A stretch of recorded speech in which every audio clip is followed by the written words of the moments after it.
You'd think with 2 Republican senators, 7 Republicans to 2 Democrats in the House of Representatives, a Republican governor, and state government supermajorities, Tennessee might have been a so-called red state its entire history. But up until a few decades ago, Tennessee was a Democratic stronghold. Tennessee was blue for a long time, well over a century. Really up to around 2000, the way we voted in Tennessee was influenced by the Civil War, for over 100 years. If you lived in East Tennessee that sided with the Union, you were a Republican. If you were in Middle or West Tennessee and sided with the Confederacy, you didn't like Abraham Lincoln because he was a Republican, so you became a Democrat. Then in the 1960s, social change and the civil rights movement started a shift in American politics. Conservatives whose families had long been Democrats became disillusioned with the party of FDR and Truman, and the Republican Party took full advantage of the anger across the Solid South. Nixon's Southern strategy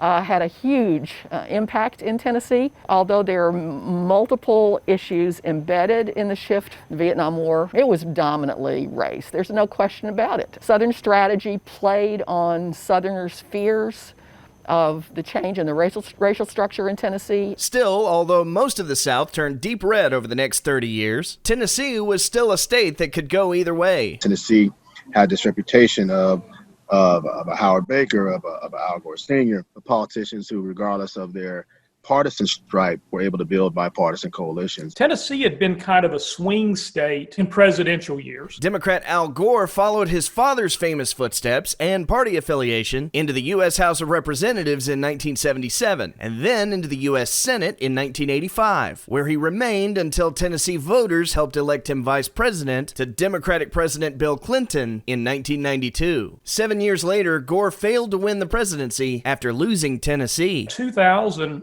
if Al Gore had been able to carry his home state, he would have been president. Florida would not have mattered. So what exactly happened in that 8 years? There was a wave of supermajority takeovers across the South. Everyone was mad in 1994. Certainly the Newt Gingrich shift was really big in Tennessee. There was a heavy focus on the Republican Party standing for business. The wedge issues hurt the Democratic Party in rural areas: guns, abortion. This shift from blue to red continued into 2010 with the election of Governor Bill Haslam, and then 2012 when Republicans won supermajorities in both Tennessee's state Senate and House of Representatives for the first time in more than a century. These were yellow dog Democratic areas dating back to the 19th century, quite frankly. You can drive down the streets in some of these rural counties and look at all the closed up shops. They didn't think that Democrats cared about them. Is a historic Tennessean, even though most Tennesseans would say that race has not been an issue in this shift, I would posit that it most assuredly has been. Will Tennessee stay deep red? Only time and the next several elections will tell. Dave Stripling, MT10 News.